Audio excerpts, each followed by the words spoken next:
എതിർപ്പോക്ക് കണ്ടവരാരും ഇന്ന് ജീവനോടെയില്ല. ഇതൊരു മുത്തശ്ശി കഥയാണ്. കാലങ്ങളോളം പഴക്കമുള്ള കഥ. അതിൽ പ്രധാനമായിരുന്നു എതിർപ്പോക്ക്. എതിർപോകുക എന്നത് ഒരു ഹിന്ദു വിശ്വാസവുമായി ബന്ധപ്പെട്ട ഒരു കഥയാണ്. ഗ്രാമപ്രദേശങ്ങളിൽ താമസിക്കുന്നവർക്കറിയാം എതിർപ്പോക്ക്, അതുപോലെ വരുത്തുപോക്ക്, തേരോട്ടം എന്നിവയെക്കുറിച്ച്. ചിലർ പറയുന്നു ഇത് ആത്മാക്കളുടെ സഞ്ചാരമാണെന്ന്, മറ്റു ചിലർക്ക് യക്ഷിഗന്ധർവന്മാരുടെ സഞ്ചാരമാണെന്നും.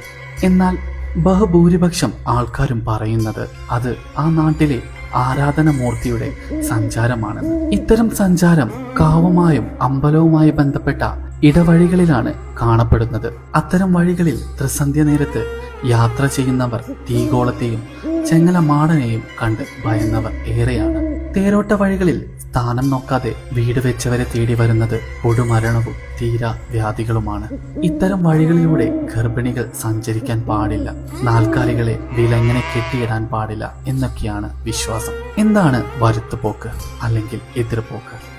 ഈ കാലത്തും ഇത്തരത്തിൽ കാഴ്ചകൾ കാണുന്ന ഒരുപാട് പേരുണ്ട്. പലരും കാണുന്നത് ചങ്ങലയുടെ ശബ്ദത്തിൽ ഒരു തീഗോളം പോകുന്ന കാഴ്ചയാണ്. എന്നാൽ മറ്റു ചിലർ വലിയ ശബ്ദത്തോടെ ഒരു പ്രകാശഗോളം പോകുന്ന കാഴ്ചയുമാണ്. ഇങ്ങനെ ഓരോ വിശ്വാസങ്ങളാണ് പലർക്കുമുള്ളത്. എന്നാൽ വരുത്തുപോക്ക്, എതിർപോക്ക് എന്നത് ആ നാട്ടിലെ അമ്പലങ്ങളിൽ നിന്നും അവിടുത്തെ പ്രതിഷ്ഠയോ അല്ലെങ്കിൽ അവരുടെ ഭൂതഗണങ്ങളോ സഞ്ചരിക്കുന്ന ഒരു കാഴ്ചയാണ്. ഇത്തരത്തിലുള്ള കാഴ്ചകൾ കണ്ടു എന്ന് പലരും പറഞ്ഞു കേട്ടു. എന്നാൽ അവർ കണ്ട കാഴ്ചയിൽ എത്രത്തോളം യുക്തിയുണ്ടെന്ന് എനിക്ക് വ്യക്തമല്ല.